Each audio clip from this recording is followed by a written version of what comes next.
Thank you so much for joining us today to speak with Lucas Blalock. This is part of a year-long series called Out of the Camera Beyond Photography, which consists of a series of solo exhibitions in the Commons Gallery at the Art Building of the University of Hawaii at Manoa, featuring contemporary photographers whose work calls into question our assumptions about the medium of photography and helps us better understand photography as a medium as a result. The program is sponsored by the Lila Twigg Smith Art Fund, and our next talk will be on November 17th at the same time at noon with Hadi Falashpshe. And I would ask that people keep their cameras off for the talk portion, which should be about half an hour. We'll have some slides and put questions in the chat, but also then feel free to pop in visually to the conversation after we're done with that portion, so that we can all talk a little bit with Lucas. And I'm so grateful that he is here with us today and so generous with his time and his talents. And he's really one of the most consistently interesting people I know, and someone I'd really love to hear from and talk about photography with. And I have a bio I will read first before I hand it over to him. But Lucas Blalock was born in 1978 in Asheville, North Carolina, and lives and works in New York. He recently had two museum solo exhibitions, one called An Enormous Ore at the Institute of Contemporary Art, Los Angeles, and then also Ore at the Museum Kurhaus in Kleve, Germany. He was included in the 2019 Whitney Biennial, in I'm just scanning actually because there are so many institutional group shows, Ordinary Pictures at the Walker Art Center, Image Support at Bergen Kunsthall, Norway, Ocean of Images, New Photography 2015 at the Museum of Modern Art, reconstructions, recent photographs and videos from the Met Collection at the Metropolitan Museum of Art. He's done a number of exceptional gallery exhibitions as well. In New York, he's included in the collection of the Museum of Modern Art, the Whitney Museum of American Art, the Metropolitan Museum of Art, the Los Angeles County Museum of Art, the Guggenheim Museum, and other major collections worldwide. He's also taught at a number of great institutions, including Sarah Lawrence College, where we were colleagues, and Harvard University. And yeah, I have to say, going to and from Sarah Lawrence on the Metro North train, running into Lucas was one of my favorite things that would happen. It's always really a pleasure to see him and talk with him. So welcome, Lucas. Thank you so much for being here. Thank you so much, Micah. This is such a lovely introduction, and it's really great to be here. I wish I could really be there, but I'll settle for here for now. Yeah, we would really like to have you here, and yeah, things being what they are, here is our Zoom talk as opposed to in-person talk. Tell me, are you there in your studio right now? I am in my studio, yeah. What are you working on these days? What do you have coming up? I'm working towards a show in New York at the end of February at Ava Preston-Hooper Gallery on Great Jones. So, I'm deep in it, so it's consumed everything of late, but that's good. I think when I first met you, this is going back a ways, but you went to Bard undergrad and studied there, and you were making these really kind of modestly sized lyrical color photo books. That's like the first Lucas Blalock work I remember seeing way back when. Since I think we're speaking here with a lot of undergraduate photo majors in our department, what was that transition like for you between Bard with Stephen Shore, obviously, and at CalArts, and kind of what was going on at CalArts? Because you came back with this totally different body of work. Well, actually, it was UCLA, not CalArts. Oh, sorry, UCLA, yeah. Totally. But I don't know. I mean, I think, I was really fortunate to get to study with Stephen Shore. And amongst other people at Bard was a kind of incredible culture for photography. And I really feel like I became a photographer at Bard. You know, I really didn't enter Bard knowing very much about photography, and it really kind of set me on my life path after that. But I think that, you know, Stephen, for as amazing it is to have such a mentor, it's also a thing you have to kind of like grow out of. You know, you have to find your way into a next phase of. And I think for me, he set up a really great template, and that program set up a great template that I eventually kind of just wriggled my way out of. And I think the transition, I think, happened a few years before UCLA. But by the time I'd gotten there, I'd kind of shifted from making more, more narrative, more cinematically inflected work to more sort of like studio-based work that I was, you know, really openly using the computer in. Mm-hmm. And can you talk about, would you be more comfortable if we switched to images? We have all of these images to work with. Yeah, sure. I'm happy with images. Here, so we can I'll just share the screen. And then I think that should be, so can you talk about your process a little bit? Sure. So basically the inflection point in my work during this time was sort of figuring out that, I'd been making these pictures outside in the world, and I'd been thinking about the computer. Like, so I was shooting film, and I was scanning, and I was using Photoshop as if it were a traditional darkroom. And I was kind of like rolling on down the road, trying to make new work and sort of working this problem out. And somewhere around 2008, I sort of started to understand that the computer really wasn't the same tool as the darkroom. That they really had really different terms, and that I could do very different things with them. And I started thinking about the kind of labor I was kind of hiding in my pictures. You know, I was being a sort of well-behaved photographer and making I was doing with Photoshop all the things I was supposed to do. I was taking the dust out, I was color correcting, I was doing these kinds of things, and then you know, trying to kind of really make sure that you weren't aware of any of that. And I kind of came into a group of ideas that gave me permission to approach this in a different way. Well, what is going on with this file? So I started making these works where instead of carefully doing the Photoshop and kind of editing things out, I started using a kind of much more ham-fisted approach in using this template as a way to do like a slapstick or a burlesque version of this commercial photo studio. Does that make sense? Clear? I think I know what, you know, what's going on and what you do, but if people feel like this is confusing, they can also put questions in the chat.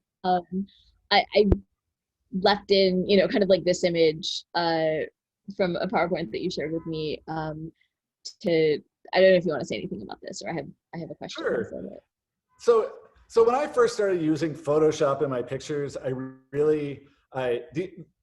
so the way I think about making work is that there's always a kind of model, right? So there's like a picture, there's a set of expectations you expect from a certain kind of picture.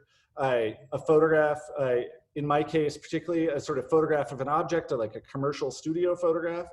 And that situation creates a place where you can make interference or sort of upset those expectations, or, you know, I don't know, open up to new possibilities.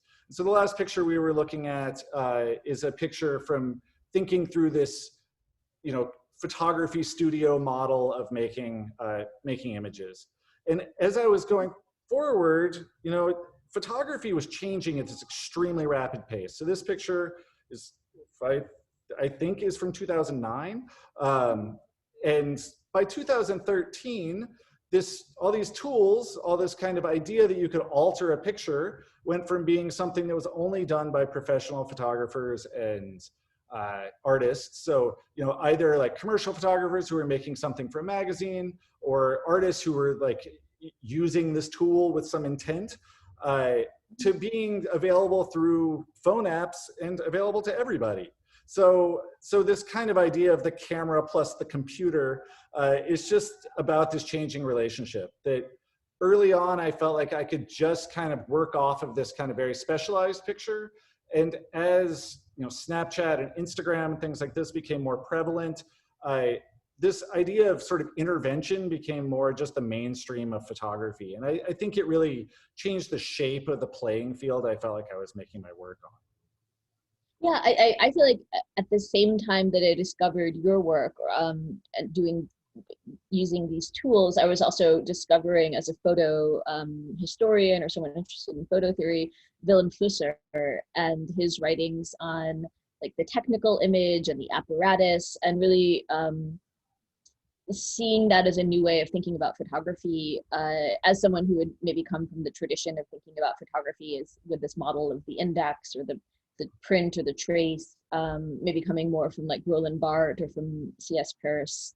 And so it was really, it seemed really delightful and opened up a lot of possibilities that seemed, kind of vast and kind of right there in front of us at that particular moment in time, and at least helped me get away from thinking about photography always in terms of the analog and in terms of loss and mourning and these kind of funerary connotations that I think the medium existed with for much of the 20th century. Totally. So. Yeah, I mean, Flusser was extremely important for me. It was also this moment, I think, in around 2010 when, or I guess it's probably more realistic to date around 2007 when like Flickr was being kind of invented, and which was a photo sharing, the first kind of large scale photo sharing website. And it was also this kind of moment when you could all of a sudden make a photograph and share it without ever making any kind of object. And I think for artists, this created a kind of like anxiety or a sort of a new sort of variable in making work that kind of begged the question of why an object and why a print. And I think the thinking around photography really did shift from this much more sort of elegiac cinematic one to one that was encountering the material stuff of itself a lot more. Yeah, which is not to say I don't love that in a way, but just that I think at the same time I discovered the work you were making, it also seemed possible to get excited about this very different model of thinking about what a photograph could be and what it could do, and what its kind of relationship was to time and to material reality, and that is so exciting. I still think teaching Flusser, it just feels much more contemporary with the photographic reality we live in today, in some basic ways. I definitely agree. It's funny because I feel like those books were written like they're like a year apart. They're like really from the same moment in the early 1980s. Yeah, exactly. Right. And then and they sort of have a contemporary impact in very different moments and in very different ways. Totally.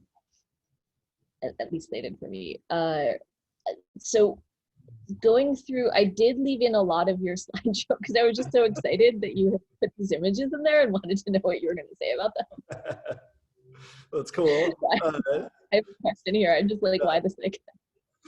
So this is a Steichen photograph of he made for Camel cigarettes, and usually in like a longer form artist talk, I use this picture to kind of talk about figuring out how to make still life work, because that really wasn't the tradition I was coming out of. I was really like thinking much more in landscape. I just had really never worked in a studio or on a tabletop before about 2008. So I was looking back at the history of photography and at modernism and stuff to kind of understand what I was doing. But I also show this picture because when I was learning about photography, these kind of commercial images just weren't part of the education. They were kind of left out of the way that the history was told. And I was really actually in in my late 20s, like really hungry for these pictures, like not only Steichen, but Paul Outerbridge, a lot of sort of 20s, 30s, Bauhausy inflected advertising photography looked great to me. Yeah, obviously. This is a picture of mine.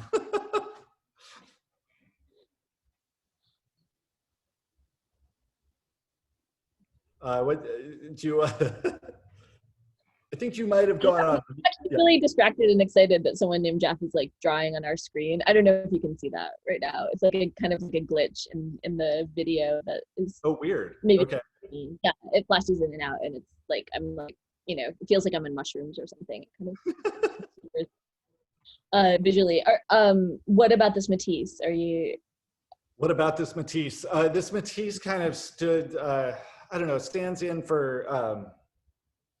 So as I was saying, I kind of went from thinking about the photo studio, you know, with the Steichen and like really drawing my ideas from that to like really kind of getting to a point where, and I made a book called Towards a Warm Math. It is really like a love letter to the history of photography, I think. And after that point, I really started like wanting to explore still life in a more general way. And so painting is really where so much still life exists. So I started to really investigate that set of relationships to objects. Matisse, Cezanne, all this, you know, sort of classical art historical modernist stuff. And it was, I think that my work really for a number of years really wrangled with those relationships, but kind of tried to import them or like drag them into photography. Because, you know, for me, it was like, there was something really exciting about asking photography to take on all sorts of relationships it wasn't necessarily meant for or necessarily good at.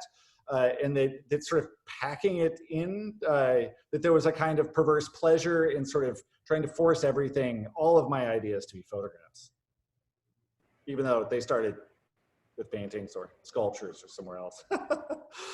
Yeah, I was really struck, and I think this is sort of moving us towards our current project, which is on view in this kind of imaginary, you know, virtual backdrop behind me, which really I think does take on the history of painting. So I'm really interested in these, the extent to which your photography grapples with painting or seems to be grappling with the history of painting right now as well. Are there things you want to say about these guys? I left in like kind of all the paintings. I adore these paintings.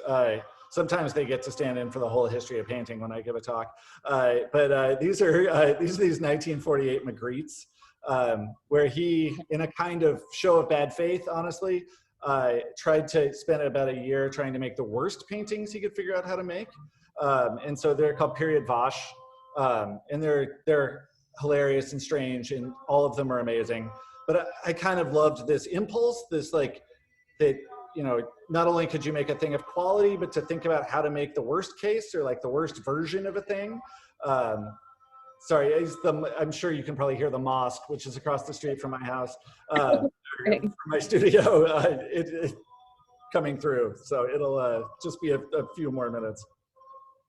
Oh, the fair. And that reminds me of something you've said about your own photography, I think at one point, where you described what you were doing in the studio as trying to make the worst possible photographs or make errors that photographers usually attempt to avoid within the image.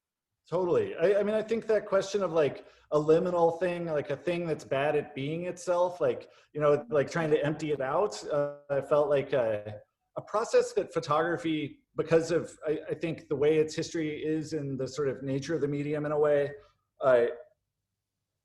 hasn't been as explored as thoroughly as it has in, say, painting or sculpture. But yeah, Picabia. So this is like, it's also like, these are all artists who I love because they, there's like, I love humor in art, and I use a lot of humor in art. And I think that, yeah, these are all artists who I sort of learned from and looked up to as I was figuring things out.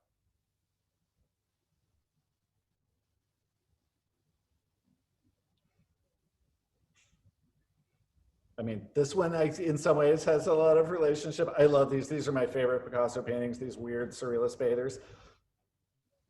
Yeah, these seem so, I hadn't thought of it before I saw your slideshow, but these are so clearly related to the way that you're dealing with the body and portraiture in some of the more recent works.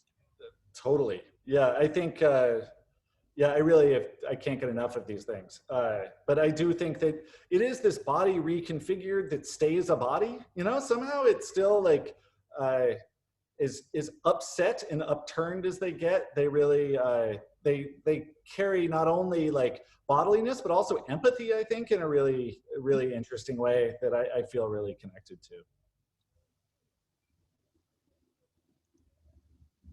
Polka, you can follow me. So Polka's cool for me. I mean, another artist, I love German art. Another artist who like draws a lot from humor and kind of bad behavior. But Polka's amazing for me, particularly because he uses silk screen, which layers the same way Photoshop does. So, you know, in a polka painting, there are often these very discrete layers, like a fabric layer in this one in the background, and then a kind of gesso layer. And these, it's like, you can really almost like, they're like animation cells. You can kind of like expand them back out. And that's something in my work that is kind of always present. Like I can kind of mix up the layers and like embed them, but really like there's a kind of knowledge that they will separate if pulled on. And this in contrast to this idea of a photograph as maybe like a window or a kind of surface through which you view sort of you know, that's totally invisible and transparent, through which you view a world sort of correctly rendered. Yeah. No, for me, the photograph is much more like a container. You know, it's like a box, or like it's like a place I can collect things. And there is a window element to that. You know, part of the things I'm collecting are things out in the world or things that have been in my studio, but there's also potentialities of like opacity, or, you know, like it's not, transparency is up for grabs. John Wesley. Yeah. Love me some John Wesley. I mean, you can, my love of pink at least stems partially from John Wesley. And also from... And that's in this one, Philip Guston. I mean, Guston again, like, I don't know. I mean, I think that, yeah, you know, one thing I can say is that Guston really never saw his paintings as being abstract or figurative. He just sort of always saw himself as a painter, and that this action sometimes had names and sometimes it didn't have names. And I feel like as a photographer, as a painter, you start with a mark and you can kind of work it into a form that resembles, but you certainly don't have to. But as a photographer, you kind of start with forms, you start with stuff, and I can kind of push it towards abstraction, but it never quite goes all the way. So I think that I feel like there's it's like this, you know, it's like I can kind of, I'm on a trajectory that's going towards a boundary that I share with these painters, but it's really a very different project in a lot of ways. Sometimes it does feel like photography has that kind of like comical little sibling relationship to painting, where, you know, there's always, even in the most pure attempts at achieving a painting like photograph, there's the kind of tension or comedy. I mean, I guess I'm particularly thinking of in the history of photography, when you have these figures like Oscar Rylander, Henry Peach Robinson, hiring actors and dressing up as these figures, and then, you know, photographing them and combining negatives with beautiful lighting. But there's always like that kind of weird punctum of like the realness of the thing peeking through the tableau. Yeah, no, totally. It's like that Godard quote that I've always really liked, which is, you know, basically every movie is, what is it? Every movie is a documentary of the actors acting. You know, like it's like, I don't know, it's just kind of a Brecht idea, but I think, yeah, I mean, photography is amazing. Like it's really got some kind of magical qualities that painting doesn't, you know. Although, you know, I love painting, yeah. Yeah, so again, like, you know, this is Raoul de Keyser, you know, another abstract painter who verges on description. You know, it almost feels like a window blind. And I think I really, for a while, was super excited about exploring that sense of boundary, but also like how provisional these marks are. You know, that it was just this quickly made kind of like, I don't know, like that it's kind of like caught up in its own gesture. That's kind of what makes it. You know, it's got a kind of life from its freshness. And I think that that for me was really exciting. Did I put in all the paintings that you had in your slideshow? You did. You've included all of the paintings, I think. It's cool. Charlene von Heil. I love Charlene von Heil. She also kind of works in this boundary, but like has a, like her sense of color and layer and pattern are all things I've drawn a lot from. And I guess because we're talking or maybe thinking about in conversation with students, and I don't think of all of these people as artists who you necessarily encounter in like a history of art class. How are you finding this work? You know, like John Wesley or Shelley von Heil, great like amazing painters, and then maybe not the most obvious people who are being taught. Yeah, sure. That's a great question. I mean, part of it is the advantage of being in New York City, and being exposed to getting to go to galleries all the time. Also knowing other artists, I've become friends over the last number of years with a bunch of painters, and they talk about painting.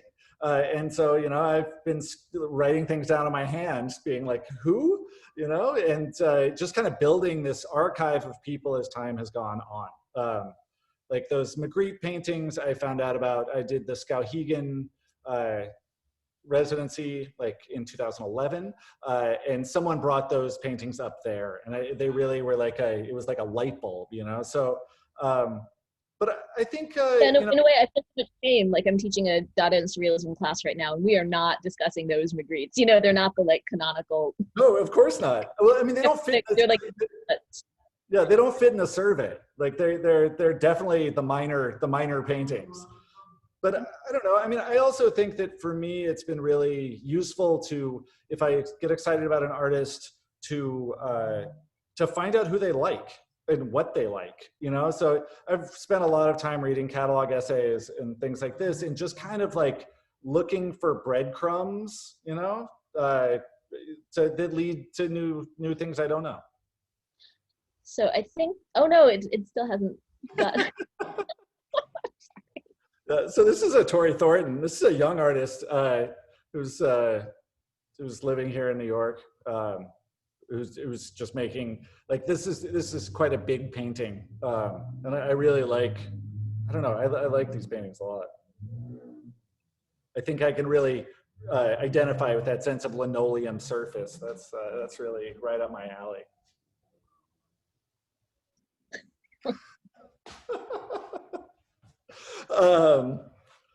I think, yeah, so when I was talking about the Magritte, this idea of like emptying something out, like what is a still life that doesn't work as a still life? Like how far can you push this thing?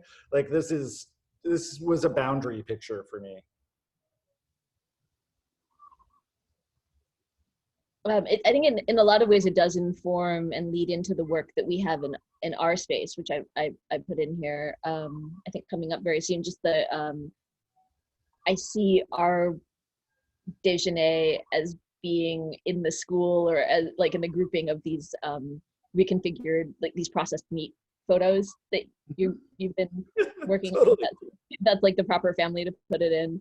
I think that's great. We can talk about that more. I just really love this image. I couldn't cut it out no matter how hard I tried. It was just so killer. And kind of reminds me of your strawberries. Mm-hmm. That kind of the shape of the thing signifying the thing, and then here like the absence of the thing. And this actually looks like a pretty straight photo in some ways. It is a straight photo. There's no Photoshop really in this picture. It's just a piece of, they're like pieces of construction paper underneath these plastic corn holders. Yeah, but I think that that idea of absence and presence is like, it's like such a photographic problem. It's like the thing you're looking at in a photograph is inherently not there. Like, it's like a thing pretending to be in front of you that's not. And I feel like I've really, like, understanding that as a metaphor is central to my work. Like there's a lot of ways that I've kind of used that in, to make new pictures. or like this picture's title is The Guitar Player. And the guitar player obviously is not holding a guitar, but there's a Manet guitar player at the Met where his mouth is also open and he's kind of strumming in the same kind of way. And so when I made this picture, I thought of that painting and thought I'd just kind of draw the two things together.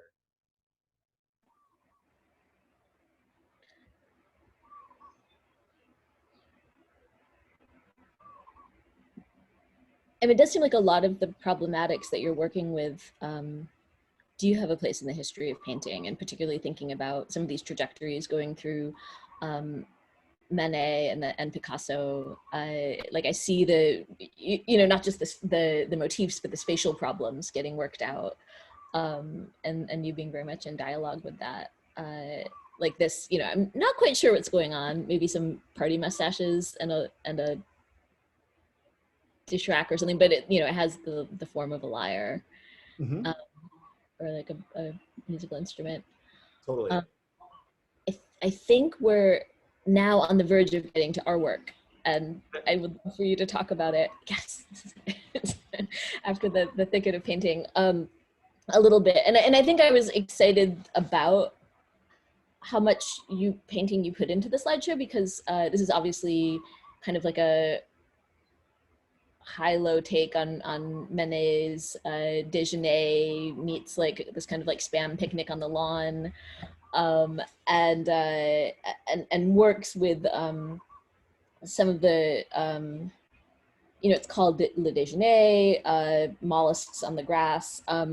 Yeah, just kind of like what's going on with our image that we have had Sure. up for now in our art building that everyone Um, can. I mean, all of those things you said, like, I love the idea that it joins like a processed meat group of work.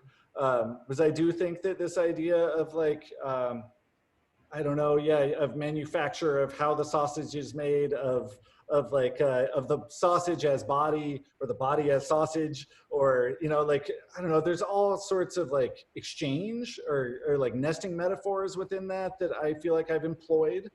Um, but yeah, I kind of like, I mean, I guess for me, it's like these two figures sitting on the grass that had been on some level kind of turned inside out, or become just their digestion, or, you know, like, I think the idea of like a mollusk is interesting to me because it's like, it's kind of an animal that's, I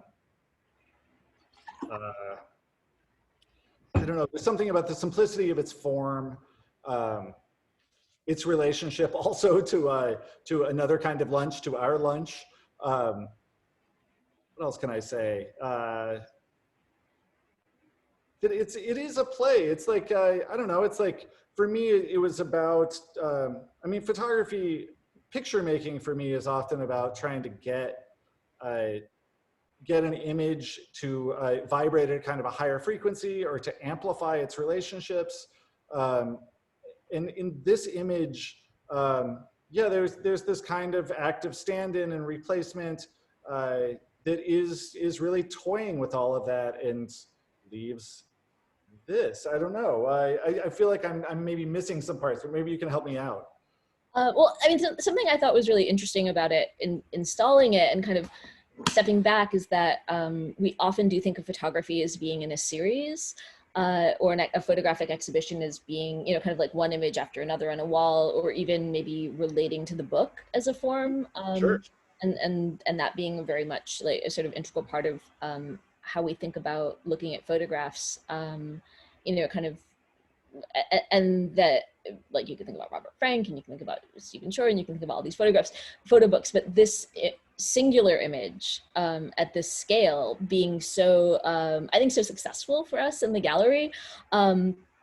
People, just for context, because of COVID-19, and because of the size of this particular gallery, in our art building, we have the door locked, so people are viewing this from the outside, and this whole series of exhibitions from the outside. And so I think in some ways that has been a constraint, but in other ways I think it's been really successful. Like, I'm very happy with how that's turned out, and I also think that this particular work, yeah, I mean, just brings up for me so many of the discussions about photography and painting and scale in particular that were happening maybe in the 90s, and kind of revisit them in a way. I don't know if this is an area you had thought about at Oh all, but yeah. I know you worked at the scale before. So um, there was that kind of moment when photography was, with Jeff Wall and a number of other practitioners, kind of approaching very frank about its kind of ambition to occupy a space in this with the same scale and maybe like phenomenological relationship to the viewer as painting,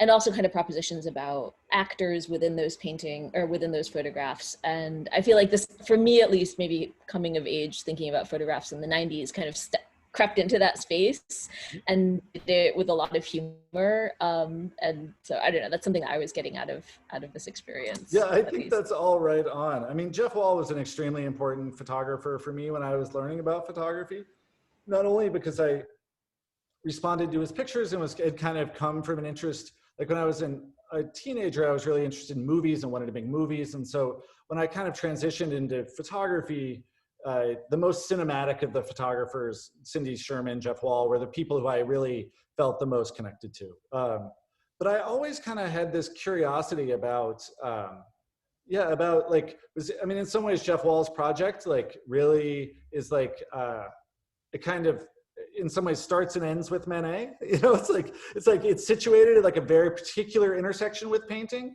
And I do think that like, yeah, using just kind of the way I did with the studio early on, like using this thing and then making a kind of slapstick out of it, or like playing on the expectation. I think making a picture of this scale and thinking about literally a Manet painting, it felt like this was a sort of other kind of, I don't know, just like another kind of answer that could be posed for this set of relationships. I really loved what it did to our gallery too. I'd always kind of thought of the gallery as like a place to enter, but then by looking through the glass at an object in this way, and I see people doing it all day. People are walking by and kind of look in with their kids, or are looking in, and then there's that bit of like your own reflection that you get, which I think you can see in this photograph too. It does make me think about photographic surfaces, and again, like that. There's a surface, and then there's a sense of like seeing through the surface into this space that you kind of project yourself into, so the surface itself becomes invisible, but then like how much this work has this kind of fractured surface that resists that kind of transparency, but so there's this double transparency of like the outside of the glass acting like a photograph, and then the photograph itself kind of looking back at you like a painting. That is happening for me, the work. Totally. Well, I think, yeah, I mean, the whole idea to hang it sort of free in this way, and like, you know, I did want it to feel like a volume, you know, like really it's like a proposition of a volume, you know, which is what you have in photographic space. I mean, it's like, it's a flat plane that contains the world, or it contains an object. And that sense of flatness and not flatness, of depth, of like a receding horizon, was something that felt, at play. And I mean, I also want to bring up COVID. Like, I feel like this picture made sense here and now, for me, because it was kind of a picture of sociality. And for all of its kind of like goopy weirdness, I think there's also some real sweetness to it. And you know, New York has felt extremely constricted over the last 6 months. And I think that this kind of dream of a green pasture kind of is something that's, I don't know, I was kind of leaning into. Yeah, I think for me too, when we were editing and thinking about images for the show, this resonated so much for that reason, more than the still lives and more than the solitary figures working out in the gym. Like, just to have these two happy blobs on the grass was such a hopeful image to me. Totally. Yeah, no, I really, our conversation about it really, yeah, I thought it was right on. Yeah, no, and I feel like it's done that. Like I walk by and I'm happy. And I'm happy knowing, knowing that it's there. Yeah, and then and I've been kind of fascinated with how it transforms our gallery into a almost like a camera obscura in and of itself, or like kind of, a room that contains and reflects and reverses the world out into it, you know. It creates a more photographic space from our space, which is something I hadn't anticipated just through this. Yeah, it's an inside that's pretending to be outside, which is in some ways like a kind of like nesting metaphor with what the figures themselves are doing, which are kind of outside, you know, like also insides pretending to be outsides. Let's see, what else do I have? Oh, this is another installation view of our work, which I hope people have had a chance, those who are part of the University of Hawaii community have had a chance to see, people who are around, you know, in Manoa. Then I left in like a whole series of the sausages. If you wanted to on these, and then I guess we could transition to, you know, questions that people may have. Any so you want have questions? Yeah, start to type them into the chat, and we can go to that, and maybe I'll just give Lucas a chance to go through some of the hot dogs, or are you just like? Yeah, sure. I'm happy to talk about them. I mean, so this work kind of grew out of, so I was making all this work with this very kind of like dumb Photoshop clone tool or brush tool, which kind of makes a shape that's not unlike a hot dog. It's kind of makes a sort of like a flat hot dog.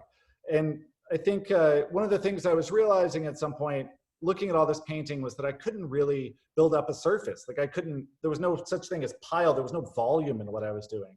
I could make things kind of optically strange. And so the hot dogs kind of like became a still life object that was kind of doubling as mark making, also doubling in a very bodily way. And I think this just kind of like became an intersection, like a nexus of a whole bunch of concerns that have remained in the work. And yeah, there they are. They look amazing right after seeing the installation in the gallery. It's really they're a very funny rejoinder to that.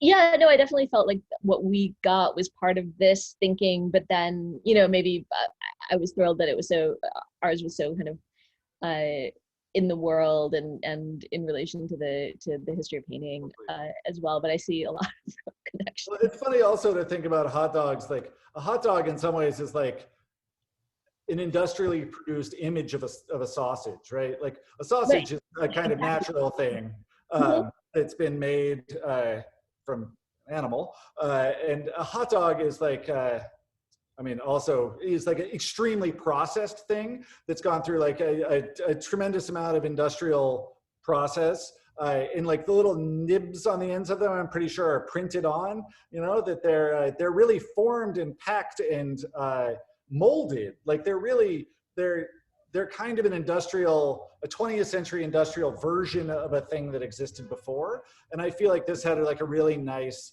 I don't know, symbiosis with the way photography felt. I mean, but also like to point out the obvious, it brings us right back to Steichen and that commercial image of the cigarettes, like this, and I do see that in a lot of the images that you selected, like even the John Wesley that we didn't really spend a lot of time on, but the kind of repetition or sort of cloning or stamping of objects as being very much, and especially bodies maybe, as being very much part of like the humor of this. Totally. And I think their bodiliness makes them also kind of, like I was using them obviously as a kind of drawing tool, but like they also have like a kind of funny sociality. Like they're not inanimate exactly. And I think that like one of the things that I've been really interested in is like trying to draw these moves that are virtual. So like the marks in the gallery piece are things that are kind of native to a virtual space. And I'm wanting to draw them out and kind of make them bodily. And I think that that sense of like exchange between what's virtual and what's real, or what's animate and what's inanimate, like all these like points of inflection are really like, have been super central to the way I've thought about going forward. Yeah, and it feels kind of new to me in the sense that I feel like with those Jeff Wall surfaces, there was no facture, there was no possibility of texture, and then with the way that you work, I feel very like the texture and that is very central. to what I see. Wait, there's one other image. I wanted to ask you about this so much, but I just Okay, yeah, sure. Which one? This one is the one that I just wanted to So yeah, more the processed meat series. This is a picture called Double Recipe that I made for a show in 2016 in New York. And it's really like, I don't know, I mean, one of the ways that I've kind of given myself permission as an image maker is that if I make a picture of the world and I kind of wish something were some way, I kind of have always given myself permission to enact that thing. So I kind of wish there had been twice as much sausage. So I just kind of invented the other side. And I was using actually these wonderful David Hockney splash paintings as a kind of like inspiration, I guess. Like there's all sorts of different brush marks in the little sausages on the right. And this is sort of the way that he made these splashes. Like he kind of took an index of like a kind of Liechtenstein mark and a sort of Abex mark and kind of like collected them together to make a splash. And I thought this was a funny idea. And I kind of played it out my own way in the computer.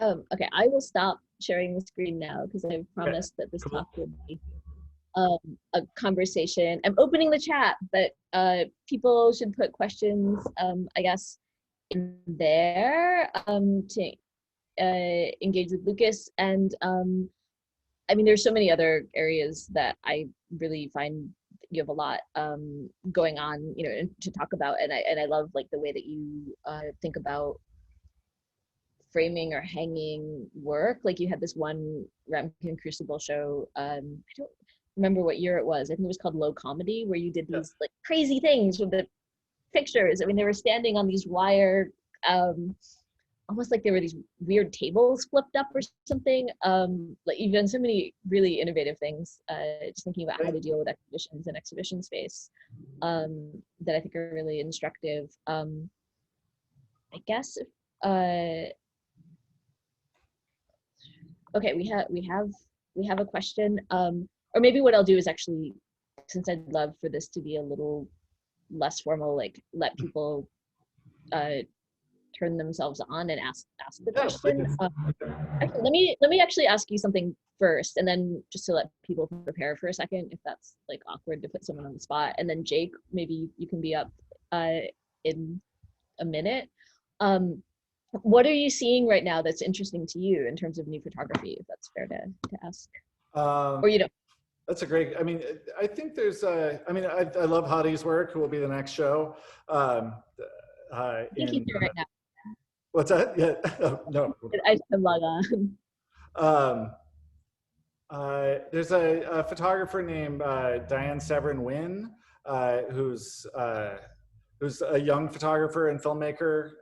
I've been really interested in her work. I did an interview with her last year. I do some writing and editing things on the side.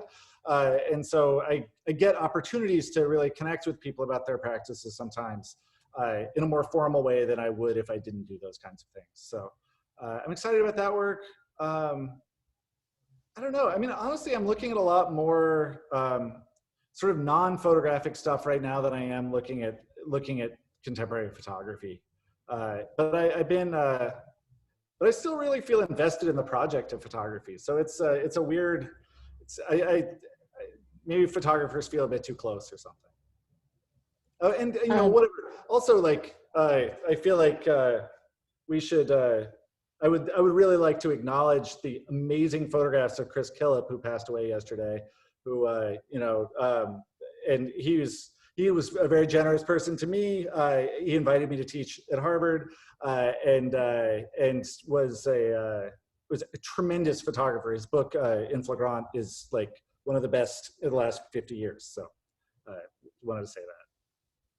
Yeah, absolutely. He's been on all of our minds. I think I woke up in like the middle of the night and found out that he had passed away, and texted you, and have been in conversation with students of his from Harvard. And he was kind of, you know, he was our odd Stephen Shore over at the Visual and Environmental Studies department over there. and just had such an influence on so many people. I can think of, obviously Gregory Halpern, and yeah, even kind of sort of odd people who I think people wouldn't necessarily connect with that moment. Like there were these, oh gosh, I'm gonna forget his name, but these Anthony Wajowski made all of these very like oddball independent movies right out of undergrad, and kind of like, directly in conversation with what was going on at Harvard BES at that time. It's funny because I don't think of that work when I think of you, but in some ways I can see that relationship being really fruitful.